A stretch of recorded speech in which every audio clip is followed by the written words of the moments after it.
name's Claire from ABC Paralegal, and today I'm going to be talking about, can you be pushed out without breaking the law?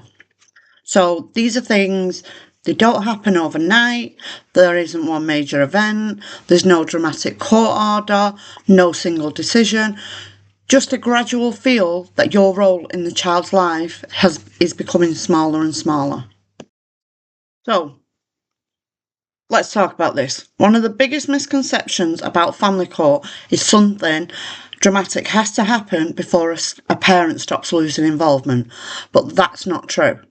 What if a parent can slowly become less involved without anyone technically breaking the law? And today I want to discuss a question that many fathers ask themselves. Can you be pushed out of your child's life without anyone actually breaking the law? The reality is one of the most difficult situations that parents face, because most people expect that if something is wrong, there will be a clear rule being broken, a clear breach, a clear act. But family relationships don't necessarily work that way. And sometimes the issue isn't one event, it's a pattern. So what does it look like? It could be information not being shared, being left out of decisions, contact becoming increasingly difficult, communication becoming limited, plans constantly changing, and generally feeling excluded from the important parts of your child's life. Each incident on its own may seem small, but together they affect a parent-child relationship. And what makes these situations so difficult, you're not necessarily dealing with one big problem. You're dealing with hundreds of small ones. And many fathers tell me, I don't know how to explain what's happening, because when they describe one individual incident, it doesn't sound significant. When you look at the pattern over months or years, the impact becomes a lot more clearer. One of the questions I also get asked a lot is, how do we stop things getting to that stage in the first place?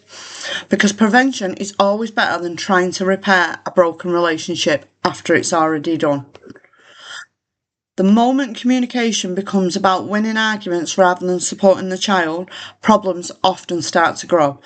Try to always keep discussions focused on the child's needs, education-wise, routines and well-being. So you have a right to school reports, information about parents' evening, medical appointments, important events, and where it's appropriate, both parents should have access to that information about their child's life, and transparency often reduces conflict. And one of the biggest mistakes parents make is hoping things will simply improve on their own. Small issues become much bigger issues when they're ignored. And children don't need perfect parents, they need stability, they need consistency, and where it's safe, they benefit from meaningful relationships with both parents. And if things do end up in family court, judges aren't usually looking at one isolated incident. They want to see the bigger picture, patterns of behaviour, communication, parental involvement. And when each parent is supporting the child's relationship with the other parent, where it's safe to do so, and these do make a difference. So if you're watching this and thinking, this sounds exactly like my situation, focus on what you can control. So step 1, keep records, not emotional records, factual records, dates, events, requests, responses. Step 2, remain child focused. The strongest position is simply, I want a meaningful relationship with my child, not conflict, not revenge, involvement. Step 3, get support early. Many fathers seek help after years of frustration, midway through a court hearing. When these issues start arising, seek advice. Because if you don't, by then, unhealthy patterns have already been established. So, as someone who supports people through family court proceedings, one of the saddest things is when I see parents slowly start to lower their expectations.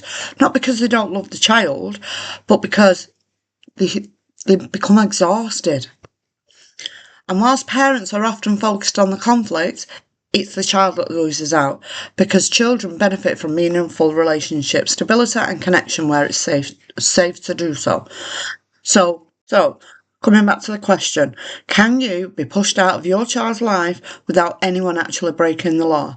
And the short answer is yes, because relationships aren't always damaged by one major event. Sometimes they're damaged by a pattern of smaller decisions over time. And that's why recognising them patterns early is so important. So if you're experiencing these issues or you're worried about things are heading in that way, don't wait until the situation becomes entrenched. The earlier you understand your options, the better prepared you'll be to protect meaningful involvement in your child's life.